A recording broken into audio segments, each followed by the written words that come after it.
नमस्कार साथियों, गुरु कृपा क्लासेस की इस ऑनलाइन डिजिटल प्लेटफॉर्म पर आप सबका हार्दिक स्वागत है।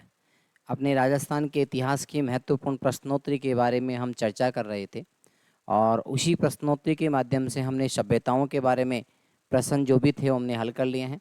इसके साथ मेवाड़ राजवंश से बनने वाले प्रश्न जो महत्वपूर्ण प्रश्न थे वो भी हमने पढ़ लिए हैं। आज जो हमारा टॉपिक है वह टॉपिक रहेगा मारवाड़ के राठौड़ वंश से संबंधित। मारवाड़ के राठौड़ों को भी हम दो भागों में पढ़ेंगे। आज हम जीरो लेवल से स्टार्ट करेंगे। सभी सबसे पहले अपने इस वीडियो को अपने साथियों के साथ शेयर कर दीजिए।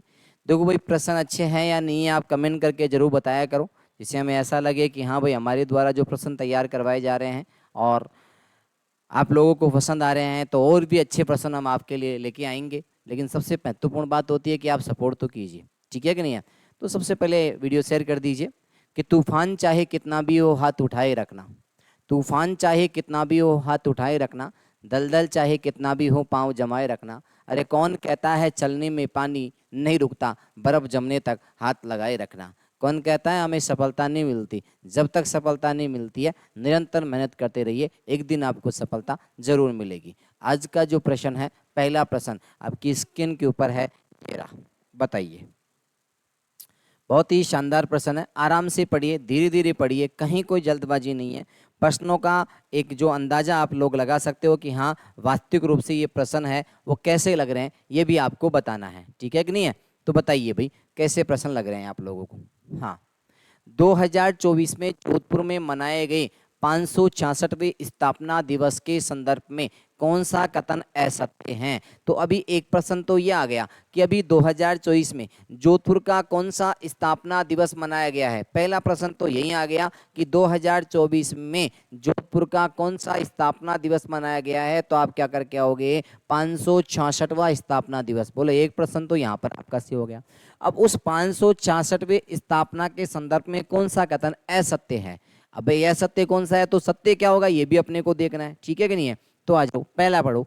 12 मई 2024 को मेहरानगढ़ दुर्ग में पूर्व महाराजा गज सिंह की अध्यक्षता में मनाया गया था कि जो जोधपुर का 566वां स्थापना दिवस है ना, वह 12 मई 2024 को, दिख रहा आप लोगों को, 12 मई 2024 को मेहरानगढ़ दुर्ग में। तो पहला प्रश्न तो ये आ गया, ध्यान रखना कि जोधपुर का 566वां स्थापना दिवस कब मनाया गया, 12 मई 2024 को। सही है। किसकी अध्यक्षता में मनाया गया, पूर्व महाराजा गज सिंह की अध्यक्षता में। तो ध्यान रखना गज सिंह सेकंड आएगा यहाँ पर, गज सिंह सेकंड आएगा। चलो कोई बात नहीं, यहाँ ना फर्स्ट दे रखा है ना सेकंड दे रखा है, तो यहाँ पूर्व नहीं आएगा। सबसे पहली बात तो ये आएगा, पूर्व नहीं आएगा, वर्तमान में गज सिंह ही है। वर्तमान में क्या है, वर्तमान गज सिंह की अध्यक्षता में ये जो स्थापना दिवस था वो मनाया गया था। तो पहला कथन तो क्या हो गया भाई, गलत हो गया था। पूर्व की जगह क्या आएगा, वर्तमान आएगा। एक बात समझ में आए कि नहीं। अब दूसरी बात देखो, इस समारोह में 12 मई 2024 को जो 566वां स्थापना दिवस था, उस समारोह में 18 प्रतिभाओं ने, प्रतिभा आएगा यहाँ पर, प्रतिमा आ गया थोड़ा, 18 प्रतिभाओं को मारवाड़ के सर्वोच्च मारवाड़ रत्न से सम्मान किया गया है। कितनी प्रतिमाओं को, अरे कितनी प्रतिभाओं को, 18 प्रतिभाओं को मारवाड़ रत्न सर्वोच्च, मारवाड़ के सर्वोच्च मारवाड़ रत्न सम्मान से नवाजा गया। इस समारोह में अभिनेत्री इला अरुण को मारवाड़ रत्न से नवाजा गया। ये गलत है भाई, ये गलत है। तो ध्यान रखना, इला जो अरुण है उसको मारवाड़ रत्न से नहीं नवाजा गया है, इसको महाराजा विजय सिंह सम्मान, महाराजा विजय सिंह सम्मान दिया गया है। जो इला अरुण है ना, इसको महाराजा इला अरुण, सॉरी, महाराजा विजय सिंह, महाराजा महाराजा विजय सिंह सम्मान किसको दिया गया है, इला अरुण को दिया गया है। डॉक्टर भीमसेन सिंगल को राव सिंह सम्मान दिया गया। ये बिल्कुल बात सही है। पूछ क्या रहा है, असत्य कथन है, तो एक तो असत्य कथन एक नंबर का हो गया, एक असत्य कथन तीसरे नंबर का हो गया। देखो दूसरा भी सही है और चौथा भी सही है, क्योंकि डॉक्टर भीमसेन सिंगल को राव सिंह सम्मान दिया गया था 2024 का मारवाड़ रत्न पुरस्कारों के तहत। तो ध्यान रखना, इसमें 1 और 3 तो क्या गलत है, क्योंकि इला अरुण को मारवाड़ रत्न पुरस्कार न देके महाराजा विजय सिंह सम्मान दिया गया था, ठीक है, यहाँ पूर्व महाराजा न होकर वर्तमान महाराजा आना चाहिए था। तो भाई एक बात बताओ रे, दो तो गलत होगा, दो कहीं होगा सही। तो पूछ क्या रहा है भाई, असत्य कथन। तो एक और तीन तो क्या हो गया, असत्य कथन। बताओ किस किस का सही हुआ ये प्रश्न, अरे बताओ किस किस का ये प्रश्न सही हुआ है। बहुत ही शानदार प्रश्न है, और अब की बार कोई भी एग्जाम हो उसके अकॉर्डिंग पूछा जा सकता है कि हाल ही में जोधपुर में कौन सा स्थापना दिवस मनाया गया। 566वां स्थापना दिवस कब मनाया गया है, 12 मई 2024 को मनाया गया। किसके अध्यक्षता में मनाया गया, वर्तमान जो महाराजा हैं गज सिंह उनकी अध्यक्षता में मनाया गया। इसमें कितनी प्रतिमाओं को सम्मान किया गया, 18 को किया गया। इसमें महाराजा विजय सिंह सम्मान किसको मिला था, तो ध्यान रखना इला अरुण को मिला था, ठीक है कि नहीं है। और डॉक्टर भीमसेन सिंघल को जो मारवाड़ रत्न के अंदर जो सर्वोच्च सम्मान दिया जाता है, राव सिया सर्वोच्च सम्मान, कौन सा, राव सिया जो सम्मान है वो सर्वोच्च सम्मान बन जाता है। ये सर्वोच्च सम्मान किसको मिला था, भीमसेन सिंघल को मिला था। तो पहले प्रश्न में आपको कहीं भी दिक्कत नहीं होनी चाहिए। बताओ समझ में आया कि नहीं आया। अब तो चलो के आगे आराम से वीडियो ने शेयर कर दो, जत्ता भी था साथी चबन से न शेयर कर दो। कोई किसी प्रकार के कॉपी पेस्ट प्रश्न नहीं है, मन से बनाए हुए प्रश्न है। और ये आपको लग भी रहा होगा कि नहीं भाई साहब हमने कहीं से भी नहीं उठाए, हमने अपने मन से बनाए प्रश्न, मेहनत के अकॉर्डिंग बनाए गए प्रश्न है। तो थोड़ी बहुत हमारी मेहनत पर रहम करते हुए आप अपने इस वीडियो को शेयर कर दीजिए। भाई आ जाओ दूसरे प्रश्न पे आओ, आ जाओ देखा, अरे आओ भाई।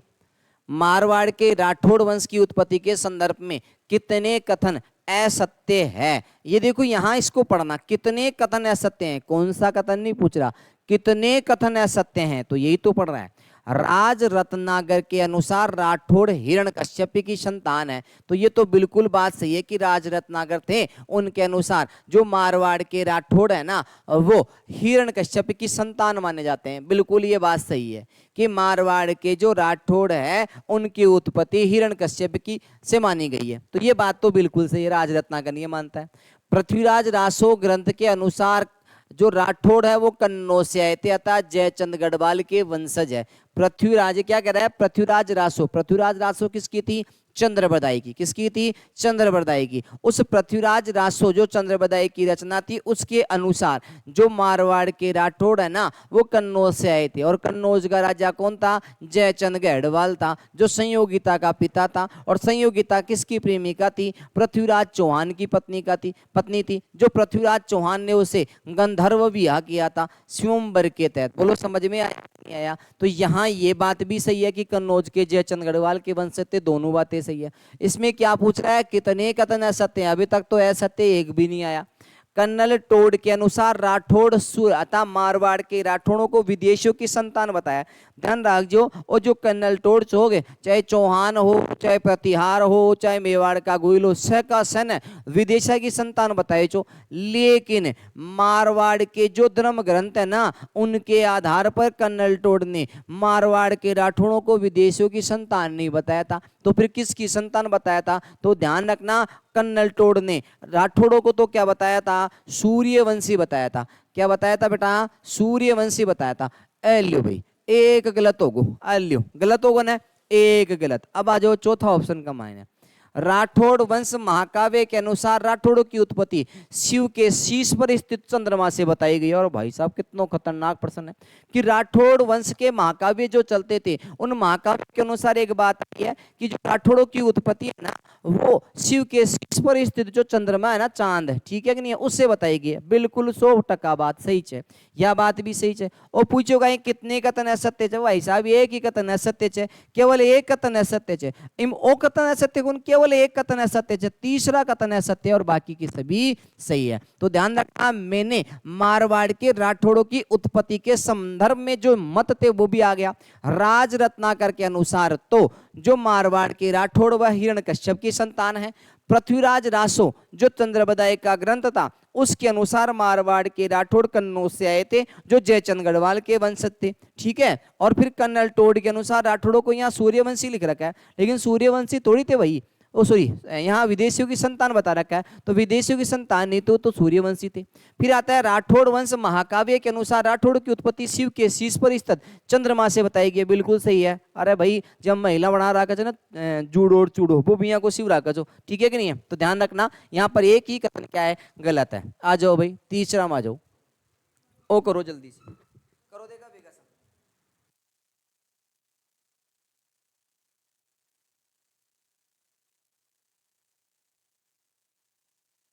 हाँ भाई बताओ, निम्नलिखित में से किस रियासत में सनद परवाना भैया संबंधित थी? भैया, ये भैया जो आती है ना, भैया जो रजिस्टर होता है वो इससे संबंधित है, भई जिसको अपन बोलते हैं। बताओ इसका आंसर कि सनद परवाना भैया किससे संबंधित है? और ये जो भैया होती थी वो राजाओं की आय और व्यय का पता चलता था, इससे राजाओं की आय और व्यय का पता चलता था। तो जो ये पहली बात तो सनद परवाना भैया किससे संबंधित है? जोधपुर से। और ये जो सनद परवाना जो भैया होते थे ना, उससे जो राजा होते थे, जोधपुर के राठौड़ राजा होते थे, उनकी आय और व्यय का पता लगता था। इससे किसका पता लगा था? राजाओं के आय व्यय का पता लगता था, आय और व्यय का पता लगता था, आय और व्यय का पता लगता था। किससे? इस सनद परवाना भैया से। ठीक है, इसके अलावा और भी कुछ भैया थी, जैसे पखाड़ा भई, अड़सठा भई, जो जोधपुर रियासत के भू राजस्व का रिकॉर्ड रखती थी। अड़सठा, आपने नाम सुना होगा, अड़सठा। ये जोधपुर राज्य का जो भू राजस्व होता था ना, उस भू राजस्व का रिकॉर्ड रखती थी भाई। भू राजस्व, जोधपुर राज्य के जो भू राजस्व संबंधी जो रिकॉर्ड होते थे, उस जिस बही में होते थे उस बही को क्या कहते थे? अड़सठा। तो आपसे पहला ही प्रश्न आ जाए कि अड़सठा क्या है, तो ध्यान रखना, जोधपुर रियासत की कुछ भैया थी, और जो भई होती थी उस भई के अंदर भू राजस्व संबंधी जितनी भी जानकारी होती थी इसके अंदर रखी जाती थी। तो भाई अड़सठा क्या थी? जोधपुर राज्य में भू राजस्व संबंधी जानकारी भई। ठीक है, तीसरा प्रश्न भी आपका हो गया। आ जाओ भाई, मारवाड़ के निम्नलिखित शासकों को कालक्रमानुसार व्यवस्थित कीजिए। कि मारवाड़ के जो राठौड़ शासक थे ना, उनको कालक्रमानुसार व्यवस्थित कीजिए। अब सब लोग घर पे बैठे बैठे एक बार सब एक साथ जोर जोर से बोलो कि मैंने आपको 39 शासक याद करवाए थे, एक से लेकर 39 शासकों का क्रम और याद करवाया था। आज आपसे निवेदन है कि सब लोग जो भी इस वीडियो को देख रहे हैं ना, जो मेरे पास राठौड़ वंश पढ़े थे, और मैंने प्रत्येक विद्यार्थी को राठौड़ों के 39 शासक याद करवाए थे, और क्रम पूछ लेता है तो क्रम अगर पूछता है और उसको सही करना, तो 39 शासक आपको याद करने ही पड़ेंगे। देखिए आज बता दो 39 शासक, तब तो हम आपको मान जाएंगे कि हाँ वास्तव में 39 शासक है। तो भाई मैं आपको लिख देता हूं। देखो, एक पहला जो शासक था वो तो कौन था? राव सिंहा, राव सिंहा। दूसरा शासक कौन था? आसनाथ। कौन था भाई? आसनाथ। ये लो भाई, दो तो मैंने बता दिया। तीसरा शासक कौन था? दुहड़। कौन था भाई? दुहड़। भाई राव सिंहा, आसनाथ, दुहड़, रायपाल। चौथा शासक कौन था? रायपाल। और पांचवा शासक कौन था? कनकपाल। कौन था भाई? कनकपाल। पांचवा शासक कौन था? कनकपाल। छठा शासक कौन था ये भी बता दो भाई आप लोग। जालनसी छीड़ा, जालनसी छीड़ा, तीड़ा, सलखा। ये लो भाई, 9 शासक तो मैंने आपको बता दिया। मल्लीनाथ, 10वां कौन था? मल्लीनाथ। वीरमदेव, जल्दी जल्दी बताओ भाई। वीरमदेव। चूड़ा, काना, सत्ता। वीरमदेव, चूड़ा, काना, सत्ता, ऋणमल, जोधा। ऋणमल हो गया, जोधा हो गया। फिर जोधा के बाद में क्या आएगा? सातलदेव, सूजा, गांगा, सूजा, गांगा, मालदेव, चंद्रसेन। अब यहां खालसा घोषित हो गया था भाई। इस समय तो खालसा घोषित, चंद्रसेन के बाद में खालसा घोषित हुआ था। खालसा घोषित हो गया था भाई। फिर आएगा मोटा राजा उदय सिंह, मोटा राजा उदय सिंह, गज सिंह, सूर सिंह। मोटा राजा उदय सिंह, गज सिंह, सूर सिंह, सॉरी सॉरी सॉरी, सूर सिंह पहले आएगा, ये सूर सिंह यहां आएगा और गज सिंह यहां आएगा, ध्यान रखना भाई। सूर सिंह, गज सिंह, जसवंत सिंह प्रथम, अजीत सिंह, जसवंत सिंह प्रथम, अजीत सिंह, अभय सिंह,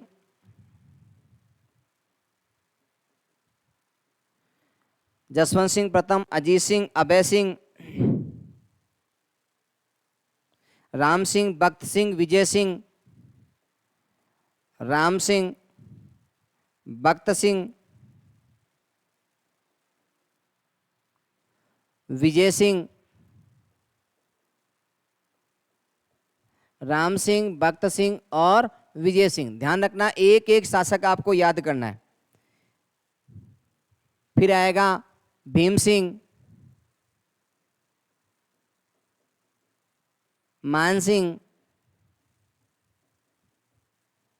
तख्त सिंह, भीम सिंह, मान सिंह, तख्त सिंह, जसवंत सिंह,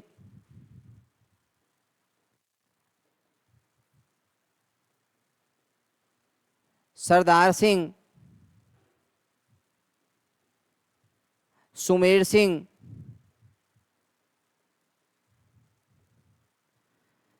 सरदार सिंह, सुमेर सिंह, उम्मेद सिंह, उम्मेद सिंह, हनुमंत सिंह। ये लो भाई, मेरे हिसाब से 39 शासक हो गए।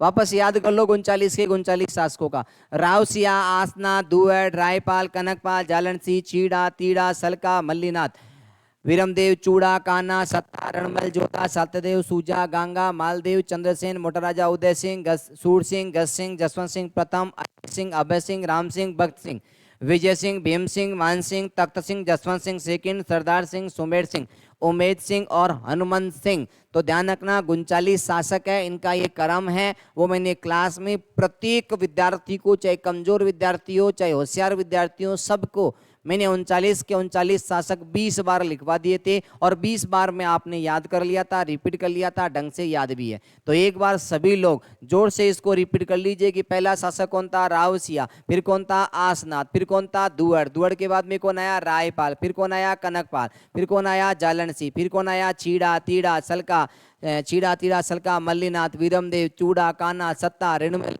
जोधा, सातलदेव, सूजा और गंगा, मालदेव, चंद्रसेन। फिर बाद में खालसा घोषित हो गया, मोटा राजा उदय सिंह आ गया। फिर आ गया सूर सिंह, गज सिंह, जसवंत सिंह प्रथम, अजीत सिंह, अभय सिंह, राम सिंह, तख्त सिंह, विजय सिंह, भीम सिंह, मान सिंह, तख्त सिंह, जसवंत सिंह सेकंड, सरदार सिंह, सुमेर सिंह, उमेश सिंह और हनुमत सिंह। तो ध्यान रखना बेटा, इनको याद कर लेना एक बार। तो ये क्या पूछ रहा है? मारवाड़ के राठौड़ वंश के निम्नलिखित शासकों का कालक्रमानुसार कीजिए। तो रावसिया, रावसिया पहले नंबर पे थे। रावसिया के बाद में कौन आए थे भाई? आसनाथ। आसनाथ है क्या? नहीं है। फिर कौन आए थे आसनाथ के बाद में? दुहड़ आए थे। ये 2 नंबर पे ही आ जाएगा, दुहड़ आ गए भाई। रावसिया, आसनाथ, फिर कौन आए थे? दुहड़ आए थे। ठीक है कि नहीं है? फिर दुहड़ के बाद में कौन आए थे? रायपाल। रायपाल है क्या यहाँ पर? नहीं है। फिर कौन आए थे? कनकपाल। कनकपाल कितने नंबर पे आ गए? 3 नंबर पे। और 4 नंबर पे कौन आ गया? मालदेव। तो ध्यान रखना 1 3 2 और 4, 1 3 2 और 4 है क्या? किसमें? सी नंबर के ऑप्शन में है। तो ध्यान रखना, ऐसे भी आपका क्रम पूछा जा सकता है, तो थोड़ा सा ध्यान रखना प्रश्नों के। अर्थात 39 शासकों का क्रम याद करना पड़ेगा। मैं मानता हूँ छोड़ने वाले प्रश्न होते हैं, लेकिन 10-20 मिनट यदि बैठ जाओगे तो याद हो जाएगा भी। और जिसको याद नहीं होता है वो मेरे पास आ जाना, 39 के 39 शासक याद करवा दूंगा। ठीक है, देखो निम्नलिखित मुद्राओं में से कौन सी मुद्रा मारवाड़ से संबंधित नहीं है? ये बताओ भाई। देखो झाड़साई जो सिक्के हैं वो कहाँ के प्रसिद्ध है? जयपुर रियासत के। झाड़साई सिक्के कहाँ के प्रसिद्ध है? जयपुर रियासत के प्रसिद्ध है। अब ये क्या पूछ रहा है? ये क्या पूछ रहा है? कौन सी मुद्राएं मारवाड़ से संबंधित नहीं है? तो भाई पहला ही नहीं है। विजयशाही, भीमशाही, लल्लूशाही, डब्बेशाही, ये सब किस में आती है? मारवाड़ में। तो इसका ऑप्शन नंबर ए क्या है बेटा? सही है।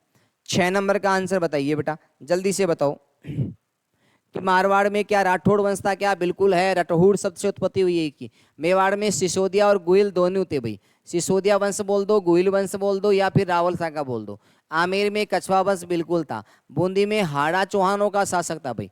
बूंदी में किनका शासक था? हाड़ा चौहानों का शासन था। प्रतिहार नहीं था। प्रत्यार वंश तो कहाँ पर था?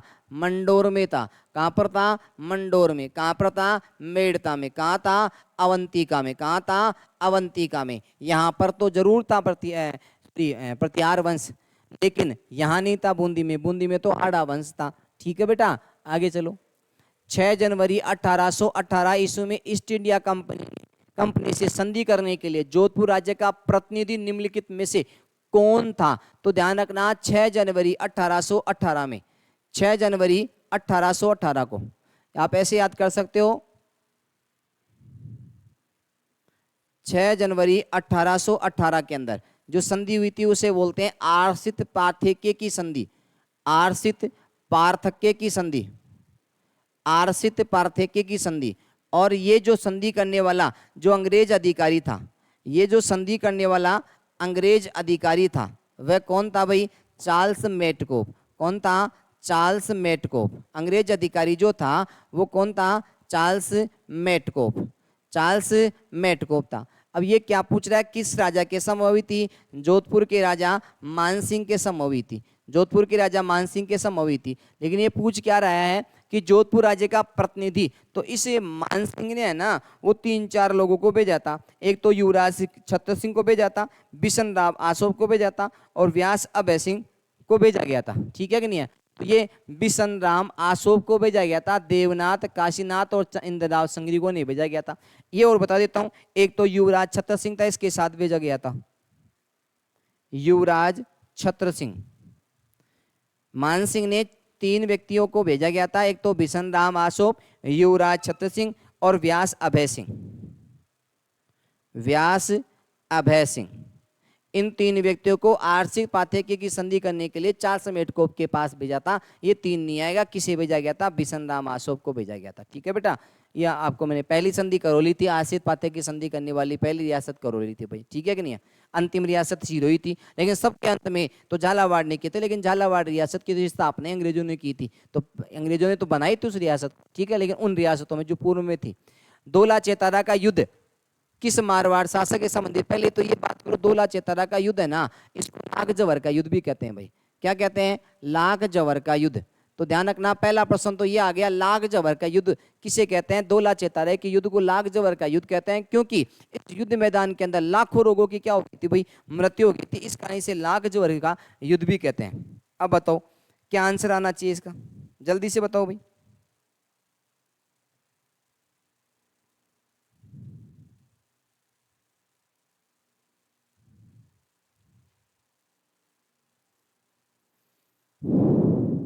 बताओ भाई, बताओ।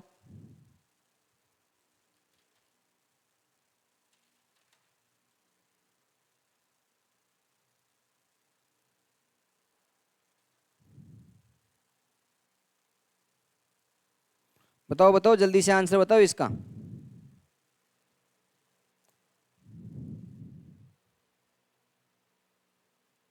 लाख जवर का युद्ध भी कहते हैं। ये 1273 ईस्वी में हुआ था और राव सिया के समय हुआ था। ध्यान रखना इस बात। राव सिया के शासनकाल के समय निम्नलिखित में से दिल्ली शासक नहीं था। तो भाई राव सिया के समय दिल्ली शासक इल्तुतमिश कहाँ से आ गया? हाँ, ये सब थे लेकिन इल्तुतमिश नहीं था। तो ध्यान रखना, इसमें क्या शासक नहीं था, तो केवल एक आएगा। इसमें इल्तुतमिश नहीं था, ये सब तो थे। ठीक है कि नहीं? आगे चलो। राव आसनाथ ने राठौड़ वंश की राजधानी किसे बनाया था? राव आसनाथ जो था, ध्यान रखना, एक बुढ़िया थी और बुढ़िया से वो गेंद वगैरह मांगा था, तो बुढ़िया के लात मार दी। तो उसने कहा बेटा मेरे दोनों हाथ सने भी हैं। तो कहा कि लात मार देता है। बोला, कहती है कि तू खाता भी हमारा और हमारे लात मारता है। तो अपने परिवार से छोड़ के खेड़ बाड़मेर चला जाता है। वर्तमान में ये बालोतरा के अंदर है। वर्तमान में ये कहाँ पर है? बालोतरा। वर्तमान में ये बालोतरा के अंदर है और खेड़ को अपनी राजधानी बनाया था। ठीक है। मारवाड़ में आने वाला प्रथम दिल्ली सुल्तान कौन था? बहुत ही खतरनाक प्रश्न है, बहुत ही खतरनाक। मारवाड़ में आने वाला प्रथम दिल्ली सुल्तान कौन था? तो ध्यान रखना, अलाउद्दीन खिलजी मारवाड़ में आने वाला प्रथम दिल्ली सुल्तान था। ये तो नहीं है, सीधे प्रश्न है। राव द्वड़ ने चक्रेश्वरी माता की मूर्ति कर्नाटक से लाकर नगाना गांव में, और नगाना गांव में वर्तमान कहाँ पर है? नगाना गांव। बताओ, बाड़मेर में है क्या? ये सॉरी सांचौर में है कि सलूम्बर में है कि बालोतरा में है कि अनूपगढ़ में है? ये प्रश्न भी आपके आ सकता है। तो नगाना गांव पहले तो बाड़मेर में था, लेकिन वर्तमान में कहाँ आ गया है?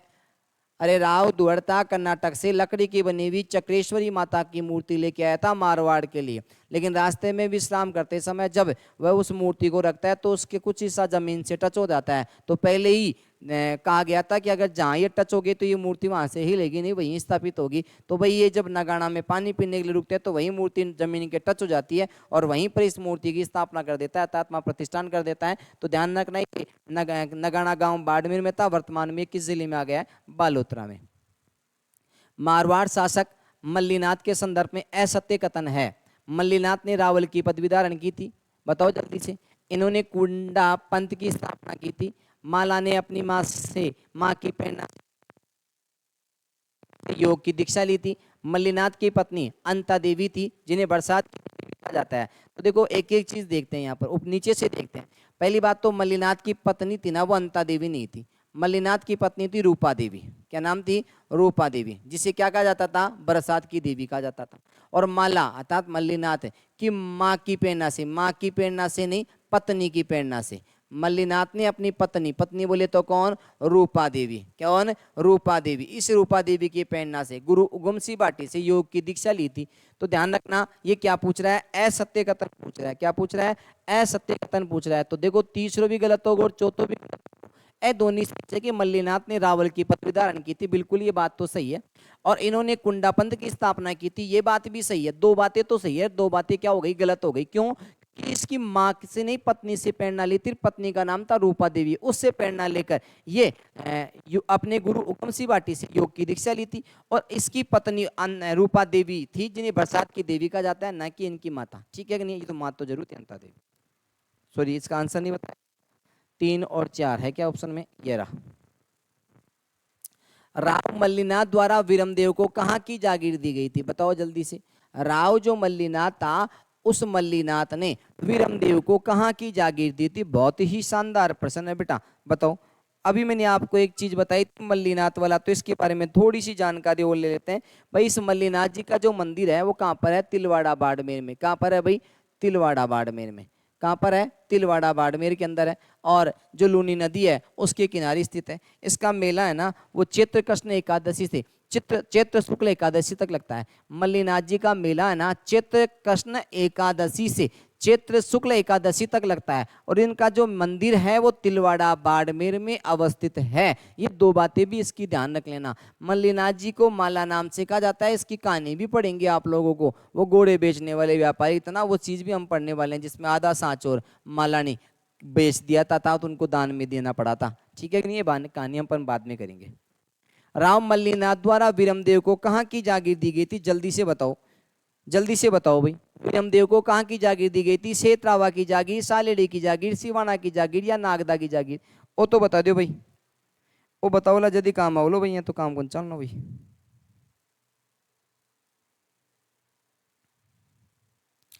हाँ, इतना तो मैं बता देता हूं कि मल्लीनाथ ने चूड़ा को जागीर दी थी, सालेड़ी की तो चूड़ा को जागीर दी। मल्लीनाथ ने चूड़ा को जागीर दी थी, सालेड़ी की। बात आती है कि वीरमदेव को कहाँ की दी थी, तो ध्यान रखना सेतरावा की। कहाँ की दी थी भाई? सेतरावा की। ध्यान रखना इस बात को, ठीक है? आगे चलते हैं। और यहाँ आपको पता है कि जो अपना जोधपुर का राजा था चंद्रसेन, और चंद्रसेन ने सिवाना में अपना डेरा डाला था। मारवाड़ में सामंत प्रथा की शुरुआत किसके शासनकाल में हुई थी? तो सामंत प्रथा की शुरुआत किसके शासनकाल में हुई थी? ये शानदार प्रश्न है भाई, जल्दी से बताओ। सामंत प्रथा की शुरुआत किसके शासनकाल में हुई थी? जल्दी बताओ भाई। तो ध्यान रखना, सामंत प्रथा की जो शुरुआत हुई थी वो राव चूड़ा के समय हो गई थी। राव चुंडा के समय हो गई थी। और वास्तविक शुरुआत यदि बात करें, वास्तविक शुरुआत बात करें, तो ध्यान रखना इसकी वास्तविक शुरुआत है ना, वो जोधा के समय हुई थी, लेकिन इसका प्रारंभ तो राव चूड़ा के समय हुआ था। तो आंसर क्या आएगा? राव चूड़ा। वास्तविक शुरुआत नहीं पूछ रहा है, केवल शुरुआत पूछ रहा है। इस कारण इसमें क्या आएगा? राव चूड़ा आएगा, न कि जोधा आएगा। जोधा के समय तो वास्तविक शुरुआत हुई थी सामंत प्रथा की। चलिए क्या आगे। राव चूड़ा के संदर्भ में कौन सा कथन सत्य नहीं है? सत्य नहीं है, अर्थात असत्य कथन पूछ रहा है। राव चूड़ा ने मंडोर को अपनी राजधानी नहीं बनाया था। अरे भाई, राव चूड़ा ने मंडोर को अपनी राजधानी बनाया था, ये लो गलत आ गया यहाँ पर। रावचूड़ा ने बालोतरा में चुंडासर तालाब बनाया था। ध्यान रखना, रावचूड़ा ने चुंडासर तालाब तो बनाया था, लेकिन बालोतरा में थोड़ी बनाया था, वह तो नागौर में बनाया था। कहाँ बनाया था बेटा? नागौर में। ओलियो, ये भी गलत हो गया। मारवाड़ में सामंत प्रथा का वास्तविक संस्थापक रावचूड़ा को माना जाता है। मारवाड़ में सामंत प्रथा का वास्तविक जो संस्थापक है वो राव जोधा को माना जाता है। किसको माना जाता है? राव जोधा को माना जाता है। और रावचूड़ा के समय तो शुरुआत हुई थी, केवल क्या हुई थी? शुरुआत हुई थी, लेकिन वास्तविक संस्था या वास्तविक शुरुआत किसके समय मानी जाती है? राव जोधा के समय। पिता वीरमदेव की मृत्यु के समय, पिता बीरमदेव की मृत्यु के समय रावचुंडा 12 वर्ष का था। नहीं भाई, 6 वर्ष का ही था मात्र। कितने वर्ष का था?